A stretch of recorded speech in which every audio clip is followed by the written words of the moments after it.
नमस्कार दोस्तों, मैं हूं Lalit Saini. Abhinav classes Sawai Madhopur hybrid math academy channel में आप सभी का स्वागत है, अभिनंदन है। आज हम एक बेहतरीन नया टॉपिक लेके आ रहे हैं और वो टॉपिक है आपका कैलेंडर का। कैलेंडर हर एग्जाम में इसके क्वेश्चन आते हैं। कई लोग डालते हैं कि गुरुजी रीजनिंग का भी टॉपिक डालें, तो ये रीजनिंग का टॉपिक ऑल एग्जाम के लिए है। राजस्थान पुलिस हो, दिल्ली पुलिस हो, सीएटी हो, यूपी पुलिस हो, बिहार दरोगा हो, कोई सी भी एग्जाम हो, एसएससी जीडीओ, एसएससी सीजीएल, सब में ये टॉपिक काम में आता है। तो आइएगा हम बात करेंगे कैलेंडर की। सबसे पहले तो आपको ये थोड़ी बहुत जानकारी है, मैं आपको दोहरा देता हूँ, लिखना किसी को भी नहीं है इसमें, केवल जो जानकारी है मैं दोहरा रहा हूँ। उसके बाद आपका आज स्टेप पे बात करेंगे हम। सबसे पहली बात तो आपको ये पता होना चाहिए, जो कैलेंडर है, कैलेंडर की शुरुआत कहां से हुई थी? रोम की इटली देश से हुई थी। कैलेंडर की जो शुरुआत हुई थी वो कहां से हुई थी? रोम की इटली देश से। रोम उसकी राजधानी है और देश कौन सा है? इटली है। तो दोस्तों ये बात ध्यान रखना है, अगर आज कैलेंडर जो चल रहा है वो रोम की इटली देश की ही देन है। अगर ये रोम का इटली देश नहीं होता तो न तो कैलेंडर चलता और न ही अंग्रेजी चलती, क्योंकि अंग्रेजी और कैलेंडर दोनों की शुरुआत कहां से हुई थी? रोम की इटली देश से हुई थी। कहां से हुई थी? रोम की इटली देश से। और कौन से पोप के अनुसार हुई थी?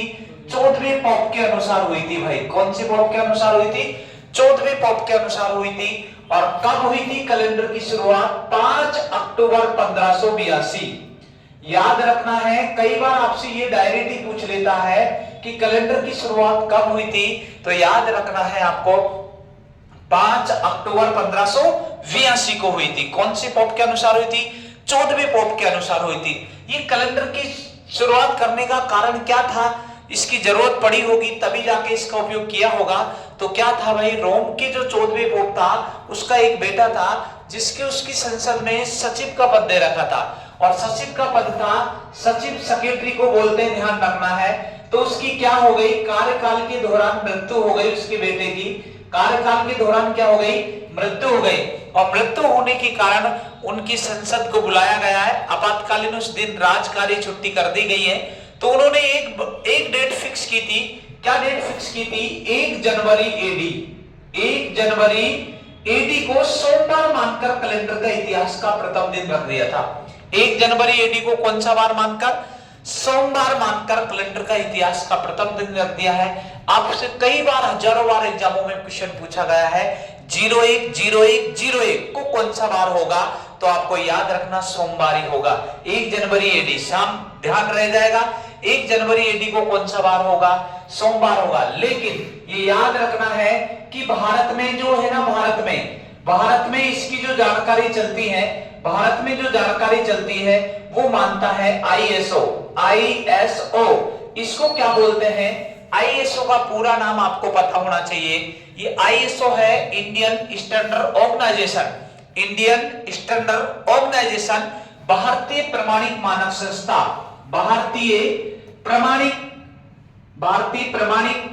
मानक संस्था है, इस बात को ध्यान रखना। और भारतीय प्रमाणिक मानक संस्था कहां पर है भाई? याद है क्या? नई दिल्ली में है। कहां पर है ये?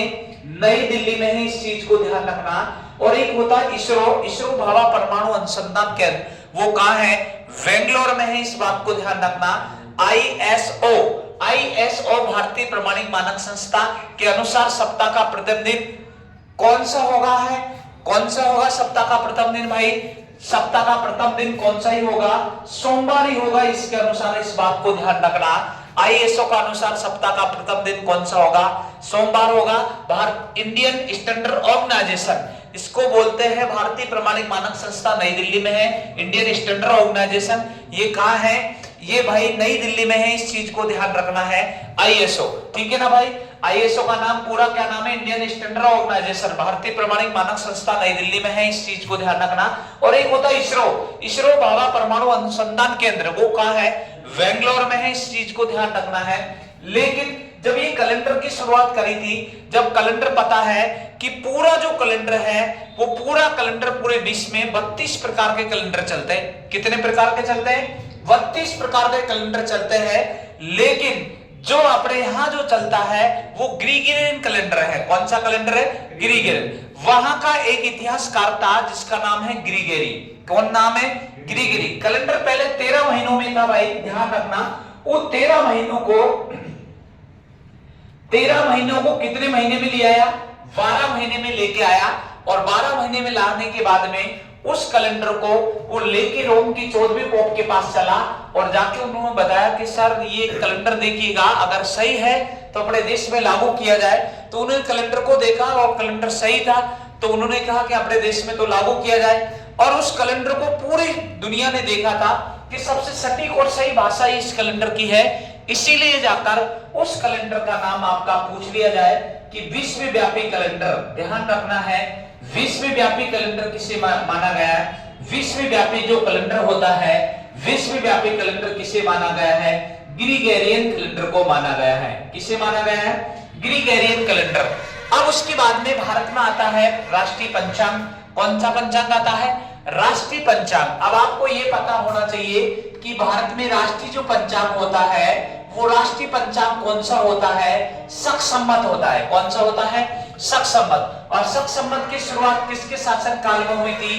कनिष्क के शासन काल में हुई थी। और कब हुई थी? 78 ईस्वी पूर्व हुई थी। कब हुई थी? 78 ईस्वी पूर्व हुई थी शक संवत की शुरुआत। ये भी 2 प्रकार की होती है, एक तो शक संवत है और दूसरी कौन सी? विक्रम संवत। तो याद रखना, शक संवत आपका शक संवत की शुरुआत किसके शासन काल में होगी? कनिष्क के शासन काल में होगी। कब होगी? 78 ईस्वी पूर्व होगी। और दूसरा इसमें आता है विक्रम संवत। कौन सा संवत आता है? विक्रम संवत। और विक्रम संवत की शुरुआत किसके शासन काल में हुई थी? महाराजा विक्रमादित्य सेकंड। याद रखना है, विक्रम संवत की शुरुआत किसके शासन काल में हुई? महाराजा विक्रमादित्य सेकंड के शासन काल में हुई थी। कब हुई थी? 57-58 में। कब हुई थी भाई? 57-58 में हुई थी। इस बात को ध्यान में रखना है। अब आता है क्वेश्चन कैसे बनता है? वास्तविक वर्ष और विक्रम संवत में कितने वर्षों का अंतर होता है? तो याद रखना भाई, वास्तविक वर्ष और विक्रम संवत में 57 वर्ष का अंतर होता है। अभी आपसे मैं पूछ लूं कि वर्तमान में कौन सी विक्रम संवत चल रही है? तो 2081 चल रही है। कौन सी चल रही है? 2081। आप देख लीजिएगा 2024 इसमें से घटाओ, अगर 57 आ जाते हैं तो आपका आंसर सही, नहीं तो गलत। तो बताइएगा 11 में से 4 जाएंगे, कितने बचेंगे? 7। यहाँ कितने रह गए बताओ? 7। और 7 में से 2 जाएंगे तो 5, इधर तो 20-20 ही। क्या 57 वर्ष का अंतर हो गया? हाँ, हो चुका है। तो याद रखना, वास्तविक वर्ष और विक्रम संवत में कितने वर्षों का अंतर होता है? 57 वर्ष का अंतर होता है। इस बात को ध्यान रखिएगा। आगे जो बात आती है, अगली जो बात आती है, इस राष्ट्रीय पंचांग को भारतीय संविधान में कब लिया गया है? आप बता सकते हैं अंगीकृत कब किया गया है? तो याद रखना है 22 मार्च 1957 को इस राष्ट्रीय पंचांग को भारतीय संविधान में स्वीकार किया गया है, या अंगीकृत किया गया है, या लिया गया है। कब लिया गया है? 22 मार्च 1957 को। उस समय भारत का पीएम कौन था भाई? पंडित जवाहरलाल नेहरू। याद रखना है, कौन था भाई? पंडित जवाहरलाल नेहरू। अगर पीएम पूछी तो कौन था भाई? पंडित जवाहरलाल नेहरू था। अगर आपसे मान लीजिएगा राष्ट्रपति पूछ लिया जाए, क्या पूछ लिया जाए? राष्ट्रपति। तो आपको राष्ट्रपति भी बता देता हूं मैं, ये याद रखना, आर्टुजा विफ्नी ग्यावेस की कलम से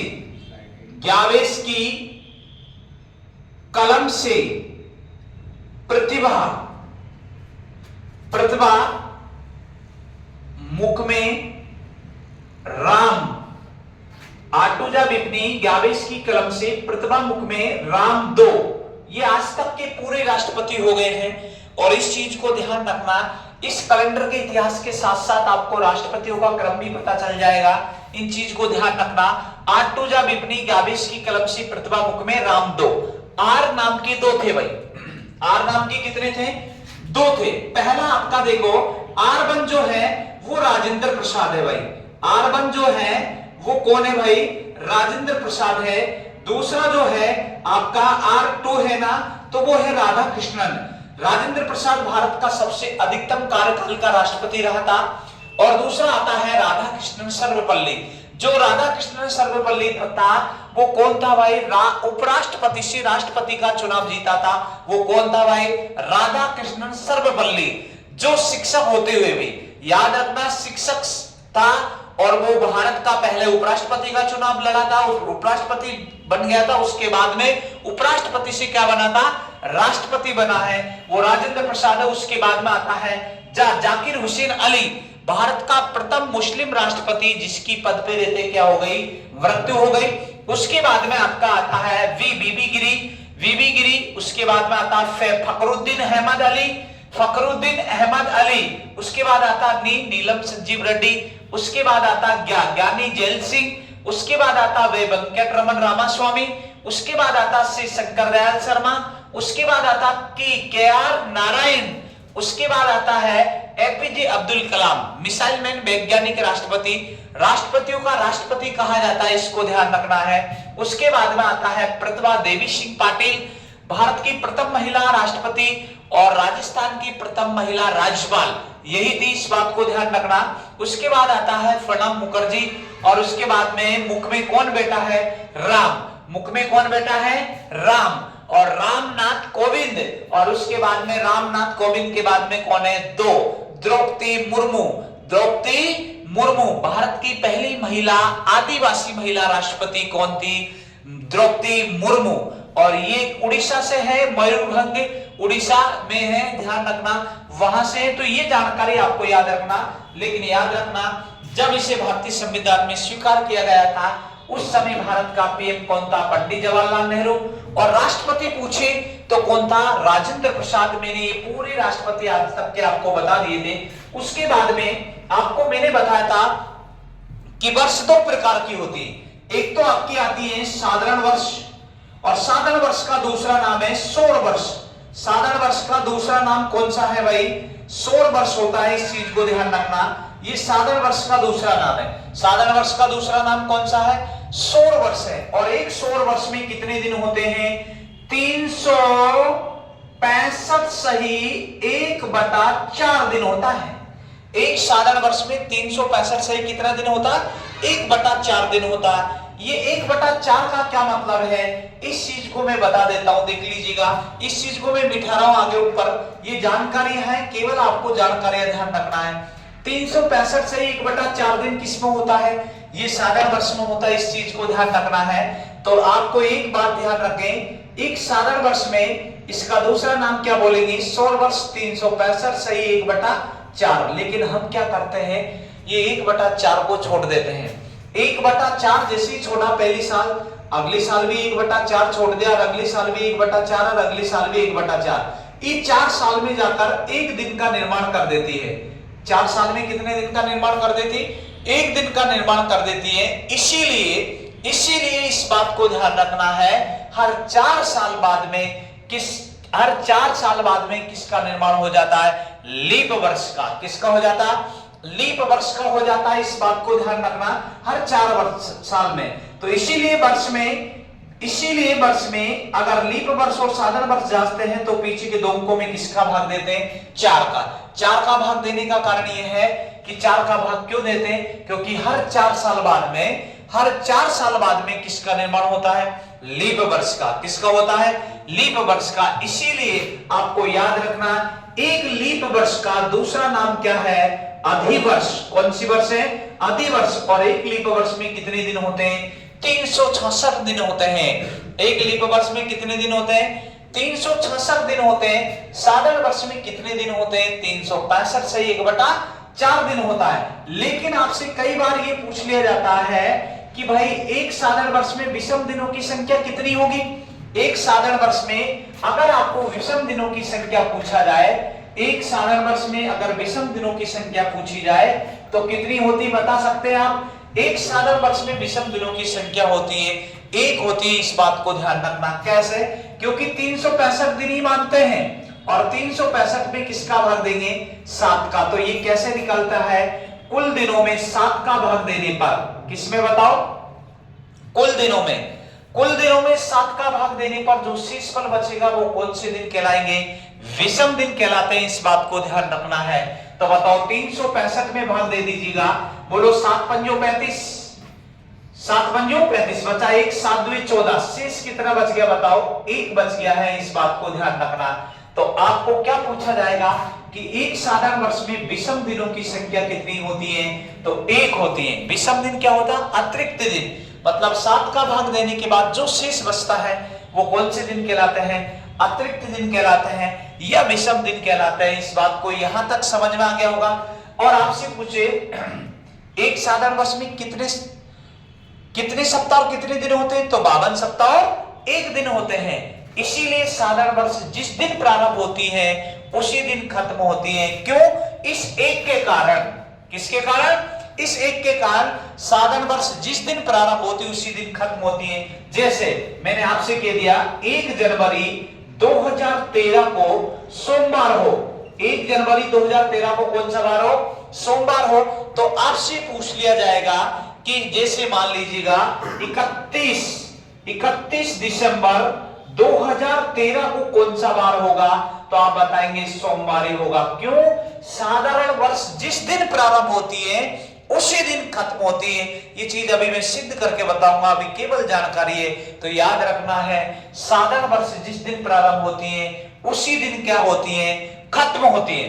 अब आपको जैसे मैं डायरेक्ट क्वेश्चन पूछ लूं, आपको याद रखना, मैंने कह दिया 1 जनवरी 2019 को बुधवार हो। यदि कोई साधारण वर्ष 1 जनवरी 2019 के दिन प्रारंभ हो तो आपसे पूछ लिया जाएगा 31 दिसंबर 2019 को कौन सा वार होगा? तो कौन सा वार होगा बताओ? आपको याद होना चाहिए कि साधारण वर्ष किस दिन प्रारंभ हो रही है? अरे किस दिन हो रही है? सोमवार को। तो जब सोमवार को प्रारंभ हो रही है तो खत्म भी सोमवार को होगी। अगर मंगलवार को प्रारंभ हो रही है तो खत्म भी मंगलवार को होगी। बुधवार को प्रारंभ हो रही है तो खत्म भी बुधवार को होगी। तो एक ही बात ध्यान रखना है, साधारण वर्ष जिस दिन प्रारंभ होती है उसी दिन क्या होती है? खत्म होती है। तो याद रह जाएगा साधारण वर्ष कौन सी होती है? तो याद रखना, पीछे के दो अंकों में 4 का भाग देना है। किसका देना है? 4 का। पीछे के दो अंकों में 4 का भाग देना है। और अगर 4 का भाग पूरी बार जा रहा है, 4 का भाग पूरी बार जा रहा है तो वो कौन सी वर्ष होगी भाई? लीप वर्ष होगी। और अगर पूरी बार भाग नहीं जा रहा है तो कौन सी होगी? साधारण वर्ष। तो याद रह जाएगा, वर्षों को जांचने के लिए लीप वर्ष और साधारण वर्ष को, अगर पीछे के दो अंकों में 4 का भाग पूरी बार जा रहा है तो कौन सी वर्ष होगी? लीप वर्ष। और अगर भाग पूरी बार नहीं जा रहा है तो कौन सी वर्ष होगी? साधारण वर्ष होगी। तो देखो 1 जनवरी 2013 को सोमवार था, तो 31 दिसंबर 2013 को भी कौन सा ही बार होगा? सोमवार। क्यों? एक साधारण वर्ष में विषम दिन कितना बचता है? 1 बचता है। क्लियर? अब आता है लीप वर्ष। कई बार लीप वर्ष का नाम नहीं जानते हमारा, क्या कि नाम बदल के आ जाए ना। जैसे मैंने क्वेश्चन ये कह दिया, यदि किसी अधिवर्ष का प्रथम दिन मंगलवार हो, यात्रीगण ध्यान दे, पूरे ढंग से सुने, यदि किसी अधिवर्ष का प्रथम दिन मंगलवार हो तो आपसे पूछ लिया जाए उस वर्ष का अंतिम दिन कौन सा होगा? तो कई क्या करते? तुक्का ही लगाते हैं। अधिवर्ष होता क्या? कई को यही पता नहीं होता। तो याद रखना भाई, अधिवर्ष का दूसरा नाम कौन सा होता? लीप वर्ष। कौन सा होता? और लीप वर्ष। और लीप वर्ष जिस दिन प्रारंभ होता है उससे अगले दिन खत्म होता है। इस बात को ध्यान रखना। तो मैंने कह दिया है, जैसे मान लीजिएगा 1 जनवरी 2012 को मंगलवार कह दूं मैं। कौन सा वार कह दूं? मंगलवार। तो आपसे पूछ ले 31 दिसंबर, यात्रीगण ध्यान दें, 31 दिसंबर 2012 को कौन सा वार होगा? तो कौन सा वार होगा? बुधवार होगा। क्या इस बात को स्पष्ट हो चुका है? अब देख लीजिएगा कैसे। एक लीप वर्ष में कितने दिन होते हैं भाई? 366 दिन होते हैं। और इसमें किसका भाग लगाना है? 7 का लगाना है। बोलो 7 पंजो 35, शेष कितना बचा? 1। बोलो 7 दुए 14, शेष कितना बच गया बताओ? 2। तो बताओ अतिरिक्त दिनों की संख्या कितनी होगी? 2। तो कारण समझ में आ गया लीप वर्ष और साधारण वर्ष में। साधारण वर्ष में 1 दिन अतिरिक्त बचता है, इसलिए साधारण वर्ष जिस दिन प्रारंभ होती उसी दिन खत्म होती है। लेकिन लीप वर्ष जिस दिन प्रारंभ होती है उससे अगले दिन खत्म होती है। क्यों? क्योंकि एक लीप वर्ष में विषम दिनों की संख्या कितनी होती है? 2 होती है। इस बात को क्लियर समझ में आ गया भाई? यहां तक में कोई प्रॉब्लम नहीं होगा, आपका किसी का कोई दिक्कत नहीं होगा। अगली जो बात आती है, कई बार आपसे ऐसे ऐसे क्वेश्चन पूछे जाते हैं और ये क्वेश्चन हजारों बार पूछा गया रेलवे में कि अधिकतम विषम दिनों की संख्या क्या होगी। बताओ अधिकतम विषम दिनों की संख्या क्या होगी, बोलो। अधिकतम विषम, बोलो, बोलने में कोई दिक्कत नहीं है। अधिकतम विषम दिनों की संख्या कितनी होगी? 1 होगी, 2 होगी, 3 होगी, 4 होगी, 5 होगी, 6 होगी, 7 होगी, 8, कितनी होगी? 2। इसलिए आप सभी का आंसर गलत है, क्योंकि आप जैसे लोग सब ऐसे ही बोलते हैं। पूरे भारत के लोग भारत माता की जय। मैंने कहा था अधिकतम विषम दिनों की संख्या, तो यात्री ने ध्यान दे, अधिकतम विषम दिनों की संख्या कितनी होती? 6 होती। ये रेलवे में कई बार क्वेश्चन पूछा गया, आप मॉडल टेस्ट आप निकाल के देखना है कि अधिकतम विषम दिनों की संख्या 6 कैसे होती। अरे विषम मतलब अतिरिक्त, ये बताओ कैसे, क्योंकि आप बताओ ये विषम दिन कैसे निकलते हैं? कुल दिनों में किसका भाग देते हैं? 7 का।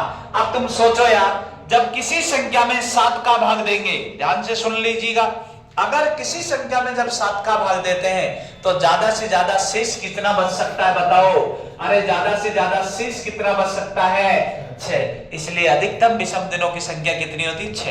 ये क्वेश्चन कई बार पूछा गया और हजारों लोगों से गलत हुआ है, क्योंकि इतना ज्यादा सीधा सवाल आ जाता ना, जब फिर यही सोचते भारत माता की जय के तो 1 या 2, 6 तक पहुंचते ही नहीं है। उनको यही पता नहीं चलता कि भाई 6 भी बचेगा। तो याद रखना आज के बाद, क्योंकि जब किसी संख्या में आप 7 का भाग दे रहे हैं, जब 7 का भाग दे रहे हैं, तो एक बात ये बताओ, जब 7 का भाग दे रहे हैं तो बताओ आप 6 बच सकता है ना, अधिकतम 6 बच सकता है, इस बात को ध्यान रखना। तो अधिकतम विषम दिनों की संख्या कितनी होती है? 6 होती है, इस बात को ध्यान रखना। तो ये हमारी बेसिक जानकारी हुई है, और इस बेसिक जानकारी को आपको डायरेक्ट ही आपको ध्यान रखना है, बाकी और कोई ध्यान रखने की जरूरत नहीं है। तो लीजिएगा, अब आगे आप बात करते हैं अगली जानकारी। तो एक बार मैं दोबारा बोलता हूं, आपको बताना है कैलेंडर की शुरुआत कहां से हुई थी? रोम के इटली देश से। रोम के इटली देश से कब हुई थी? 5 अक्टूबर 1582। किस पोप के अनुसार हुई थी? 14वें पोप के अनुसार हुई थी। 1 जनवरी एडी को कौन सा वार माना है? सोमवार। आईएसओ के अनुसार भी सप्ताह का प्रथम दिन कौन सा है? सोमवार। धार्मिक ग्रंथों के अनुसार सप्ताह का प्रथम दिन कौन सा? रविवार। ये ध्यान रखना, भारत में तो धर्म कर्म पे ज्यादा ध्यान रखते हैं, तो याद रखना धार्मिक ग्रंथों के अनुसार सप्ताह का प्रथम दिन कौन सा होता है? रविवार होता है, इस बात को ध्यान रखना है। क्लियर भाई? और अपने अनुसार भी जो सप्ताह जो चलती है, इनमें आपका पता है शुरुआत कहां से होती है? सोमवार से ही होती है, इस बात को ध्यान रखना। लेकिन धार्मिक ग्रंथों के अनुसार सप्ताह का प्रथम दिन कौन सा होता? रविवार होता। विश्वव्यापी कैलेंडर किसे माना गया है? ग्रीगोरियन कैलेंडर को। किसे माना गया? ग्रीगोरियन कैलेंडर को। राष्ट्रीय पंचांग किसे माना गया है? शक संवत को। किसे माना गया? शक संवत को। और शक संवत की शुरुआत किसके शासनकाल में हुई थी? कनिष्क। कब हुई थी? 78 ईस्वी पूर्व। राष्ट्रीय पंचांग को भारतीय संविधान में कब लिया गया है? कब लिया गया है? 22 मार्च 1957 को। उस समय भारत का पीएम कौन था? पंडित जवाहरलाल नेहरू। अगर राष्ट्रपति पूछे तो क्या था? आटूजा बिपनी गाविस की कलम से प्रतिभा मुख में राम। ये पूरे राम दो, ये पूरे राष्ट्रपति हैं, लेकिन राजेंद्र प्रसाद था, इस बात को ध्यान रखना। अब आता है किसी भी दिनांक का वास्तविक बार ज्ञात करना। यहां से इसकी बेसिक जानकारी पूरी होनी। अब आपका पहली टाइप है वो आप 7 के साथ लिखना है और 7 के साथ समझना है। तो डाल दीजिएगा पहली जानकारी, किसी भी दिनांक का वास्तविक बार ज्ञात करना। किसी भी दिनांक का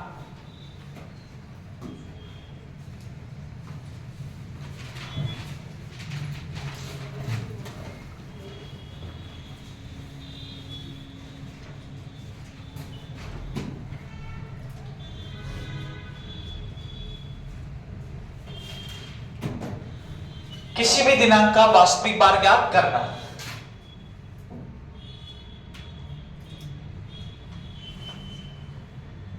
अब देख लीजिएगा भाई क्या होता है, इस चीज को ध्यान रखें। वास्तविक बार ज्ञात करने के लिए सबसे पहले आपको विषम दिन की आवश्यकता पड़ेगी। किसकी पड़ेगी? विषम दिन की। वास्तविक बार ज्ञात करने के लिए विषम दिन की आवश्यकता होती है। विषम दिन होते क्या? तो याद रखना, ये होते हैं कुल दिनों में 7 का भाग देने पर, मतलब कुल बटा कितना लिखेंगे? 7। अब जो भाग देने पर आपका भागफल आता है उससे कोई लेना देना नहीं, लेकिन जो शेषफल आता है, शेषफल आता है वो कौन से दिन कहलाता है? विषम दिन। तो भाई ध्यान याद रखना है, क्या याद रखना है? कुल दिनों में 7 का भाग देने पर, यात्रीगण ध्यान दे, कुल दिनों में 7 का भाग देने पर जो शेषफल बचेगा, जो शेषफल बचेगा वो कौन से दिन कहलाएंगे? विषम दिन। और हमको विषम दिन की जरूरत है, तो ये कुल दिन आया कहां से, इस चीज को बता देता हूं। एक होता है दिन, ध्यान से समझ लीजिएगा, एक होता है दिन, और दिन से क्या बनता है? महीना। दिन से क्या बनता है? महीना। और महीना से क्या बनती है? वर्ष। क्या बनती है? वर्ष। और वर्ष से क्या बनती है? शताब्दी। और शताब्दी से क्या बनता है?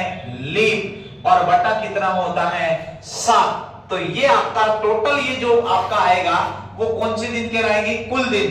कौन से दिन कहलाएंगे? कुल दिन। और इसमें किसका भाग देंगे? 7 का। 7 का भाग देने पर जो भागफल आएगा उससे कोई लेना देना नहीं, लेकिन जो आपका शेषफल आएगा, जो आपका शेषफल आएगा वो कौन से दिन कहलाएंगे?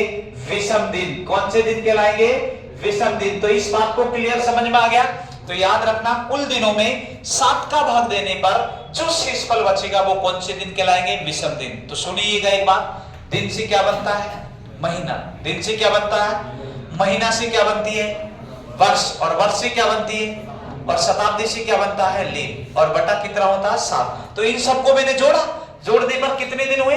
कुल दिन हुए, और कुल में 7 का भाग दिया। 7 का भाग देने पर जो भागफल आता उससे अपन को कोई लेना देना नहीं है, लेकिन जो शेष बचता है वो कौन से दिन कहलाते हैं? विषम दिन। जैसे इधर सुनिएगा, मैंने मान लिया कि ये जोड़ने पर 37 हुए। अभी ये मत कहना कहां से आए, ये तो माना है, कुल मान लिया कि इन सबको जोड़ने के बाद 37 हुए, इसमें 7 का भाग दियो। बोलो 7 पंजो 35। तो मैंने कहा भागफल से कोई लेना देना नहीं। 7 पंजो 35, शेष कितने बचे बताओ?